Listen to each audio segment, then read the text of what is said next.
جی یہی وجہ ہے کہ بچوں میں بھی اس کے اثرات ملتے تھے.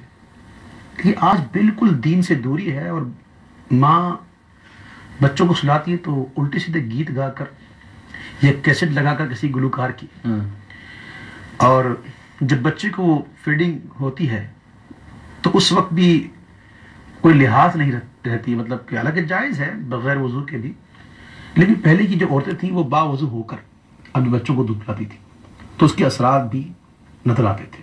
اور کئی واقعات ایسے ہیں کہ کئی ہمارے بزرگ ایسے گزرے جو ماں کے پیٹ سے 15 قرآن کے حافظ تھے، کیونکہ والدہ 15 قرآن کی حافظہ تھی ماشاء اللہ، اور وہ پیٹ میں یاد کر رہے تھے. سبحان اللہ کیسے ولی گزرے. جی جی. تو میں یہ عرض کروں گا کہ آج کی والدہ پتہ نہیں کیوں اس قدر دور ہو گئی دین سے، اور اولاد نافرمان ہوتی ہے تو پھر رونا روتی ہے کہ ہماری اولاد بگڑ گئی.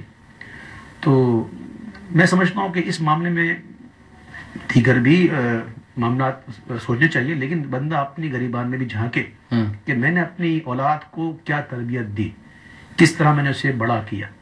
تو یہ ایک موقع سے میں فائدہ اٹھا رہا تھا. نہیں بہت اچھی بات. عوام کو ایک پیغام دوں کہ خدا را اپنے بچوں کی پرورش میں بہت دھیان دے، اسے بچپن سے اس بات کا عادی کریں، قرآن کا، حضور پر درود پاک کا، یعنی کہ حضور کی محبت اور حضور کی آل کی محبت کوشش کرے کہ ان کا ایک محاورتاً کہہ رہا ہوں کہ سینہ چیر کر ڈال دیں. انشاءاللہ جس کے دل میں حضور پاک صلی اللہ علیہ وسلم کی محبت اور حضور کی آل کی محبت ہوگی وہ دنیا میں کبھی بھی ناکام نہیں ہوگا. جزاک اللہ. یقیناً، بے شک بے شک. السلام علیکم. عامر بھائی السلام علیکم. جی وعلیکم السلام. کون صاحب بات کریں؟ محمد خاور غزالی. محمد خاور غزالی. غزالی جناب، کہاں سے؟ Abu Dhabi. ابو ظہبی سے. جی غزالی صاحب. عامر بھائی بہت بہت مبارک ہو، پہلی بار آپ سے رابطہ ہوا ہے میرا. اچھا جناب، بڑی مہربانی. ویسے کراچی میں تو آپ سے ایک بار لائیو بھی آپ کو سنا تھا، آج کل میں ابو ظہبی میں جاب کے سلسلے میں ہوتا ہوں. اچھا اچھا. مجھے بتا، میں ٹائم نہیں لوں گا، یہ کہنا تھا کہ اویس بھائی کا میں بہت بڑا ایک گمنام قسم کا فین ہوں. اچھا. میں اویس بھائی کی نعتیں سنتا ہوں اور کسی کی نہیں سنتا. ماشاء اللہ. تو مجھے ان سے کہنا تھا، ایک نعت پڑھی تھی امام زین العابدین کی، بلغ سلامی روضتم. جی جی جی. تو مجھے حیرت ہوتی ہے کہ اس نعت کا اب تک کوئی ذکر ہی نہیں کرتا، حالانکہ وہ نعت ایسی ہے کہ میں آج تک سوچتا ہوں تو یہ سمجھیں کہ پردیس میں میری روح تازہ ہوتی ہے سوچ کے. تو مجھے صرف یہ کہنا تھا کہ ایک تو اویس بھائی اس کی تشریح فرمائیں کہ اس نعت کی، کہ وہ زین العابدین بیمار کربلا میں وہ کس کیفیت میں وہ نعت لکھی تھی، اور جو آپ نے پڑھی تو وہ لوگ مطلب اس کو بہت ایزی لے گئے، لیکن میں آج تک مطلب وہ نعت اپنے حواس سے نہیں اتار سکا ہوں اس نعت کو.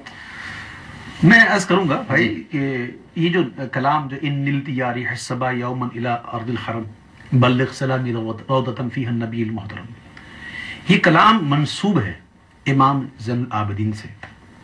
منسوب جو ہوتا ہے اس کے اندر یہ کنفرمیشن نہیں ہوتی کہ یہ انہی کا ہے، تو یہ منسوب ہے. اس طرح کئی کلام ایسے ہیں جو بزرگوں سے منسوب ہوتے ہیں. مجھے ایک ساؤتھ افریقہ میں ایک ہمارے بہت شیخ بقیت السلف اور عمدۃ الخلف مولانا حسین الدین شاہ صاحب ملے تھے، وہ مجھے پیر محل شاہ صاحب کے کلام کے بارے میں بتایا کہ منسوب کر دیا ہے، تو یہ ان کا کلام نہیں ہے. کوئی مثل نہیں ڈھولن دی، چپ کر مہر علی ارے جہاں نہیں بولن دی، تو یہ ان سے منسوب کیا گیا، یہ کلام ان کا نہیں. اسی طرح جب بھی اس کلام کا کوئی، یعنی کہ آپ نے کہا یہ جو ان التیاری ہے سبا، اس کا جس نے بھی کسی یعنی مستند عالم دین نے ترجمہ کیا چاہے منظوم انداز میں، تو انہوں نے لکھا کہ یہ کلام منسوب بھی، تو یہ منسوب ہے، کنفرمیشن نہیں ہے. اور جہاں تک اس کی تشریح کی بات ہے تو اللہ ہمارے علماء اہل سنت کو سلامت رکھے، وہ موجود ہیں، انشاءاللہ تشریح کریں گے. ہم تو نعت خواں ہیں، چھوٹے سے نعتیں پڑھنے والے نعتیں پڑھیں گے انشاءاللہ. ماشاءاللہ ماشاءاللہ. السلام علیکم. السلام علیکم. جی وعلیکم السلام.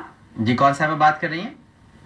جی میں نیلم لاہور سے بات کر رہی ہوں. عامر بھائی کیا حال ہے؟ آپ ٹھیک ہے؟ خیریت سے؟ اللہ کا کرم، پروردگار کی مہربانی. عامر بھائی میں ابھی 15 دن پہلے عمرے سے ہو کے آئی ہوں، لیکن میرا پہلی دفعہ جانا ہوا تھا، اب میں آ گئی ہوں. میری کنڈیشن ایسی ہے، ابھی جو میں نے اویس بھائی کی جو نعت سنی ہے، آپ یقین مانے کہ ادھر بیٹھ کے مجھے ایسا لگ رہا تھا میں مدینے میں ہوں، میں مکہ میں ہوں. الحمدللہ. میری دعا کیجیے گا کہ اللہ پاک مجھے دوبارہ پھر اپنے روزے پہ نبی پاک صلی اللہ علیہ وسلم بس اب آپ جو واپس آئی ہیں اور آپ کی جو کیفیت ہے نا، جو آپ آئی ہیں واپس اور کیفیت ہے، میں ابھی اویس بھائی سے کہوں گا 2 اشعار ضرور سنا دیں. ہم مدینے سے اللہ کیوں آ گئے، یہ سنا دیجیے. بڑی مہربانی، بہت شکریہ. ہم مدینے سے